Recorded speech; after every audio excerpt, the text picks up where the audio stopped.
Thomas and Friends, The Promise Problem by Christy Webster. It was a beautiful day on the Island of Sodor. Thomas the Tank Engine was playing Stack the Tracks with Carly, a crane car.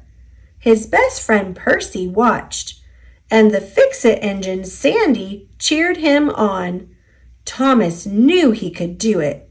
He was the #1 engine. He kept the tall stack steady as Carly reached way, way up and placed the final track.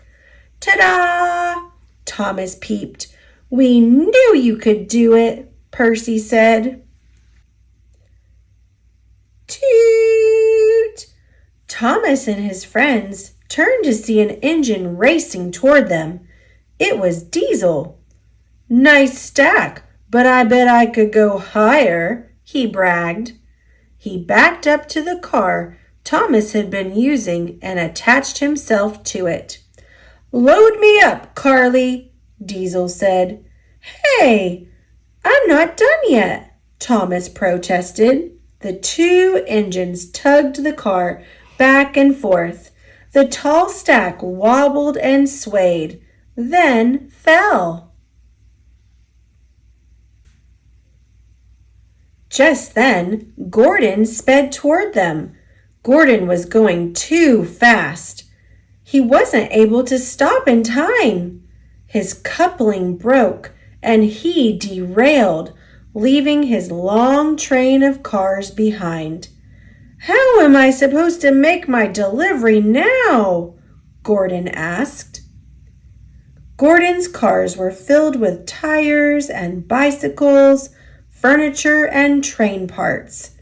These items are old, but still useful, Gordon said. I was on my way to Whiff's recycling plant. I can take them, offered Thomas. Thomas, promise. It's too much for a little engine, Gordon said. There were 6 cars, all full. A thought flew into Thomas's funnel. I can take half, and Diesel can take half, he said.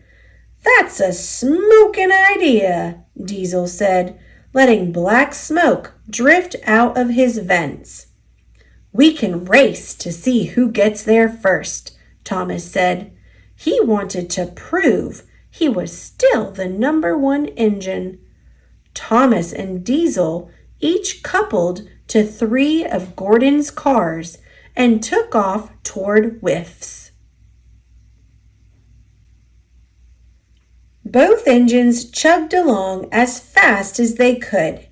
As they struggled up a steep hill side by side, Diesel saw a chance to make the race easier for himself. He tilted toward Thomas, causing a heavy refrigerator to fall into one of Thomas's cars. Thomas tried to keep going up the hill, but the extra weight made it harder. As Diesel inched ahead, Thomas could feel the heavy cars pulling him backward. Suddenly, Thomas heard a snap. Thomas watched horrified as his cars rolled back down the hill toward a dead end. He tried to chase them, but all 3 cars flew off the tracks, and so did Thomas. Thomas and his cars landed in a mud puddle. Percy, Sandy, and Carly raced after him to help. As Carly attached her crane to Thomas and started to lift him out, Thomas could hear Diesel tooting in the distance. I'm never going to win the race now, Thomas said sadly. But you promised Gordon you'd make this delivery, Percy said. Thomas knew his friend was right. He'd made a Thomas promise, and he wanted to keep it. He let Carly place him back on the tracks and started heading toward Whiffs. As Thomas was making up time, Diesel was standing still. He was waiting for a drawbridge to come down so he could finish the race. He didn't want to waste his lead. The moment the bridge was in place, Diesel lurched forward so suddenly that all his cars rattled and creaked. As he sped away, he didn't notice that his rear doors had opened. One by one, items tumbled out. Thomas had almost caught up to Diesel when he noticed the cargo littering the tracks ahead. "Diesel!" he called out. "Your cargo!" But Diesel couldn't hear him. He was speeding away, faster and faster. Thomas stopped and picked up the fallen items.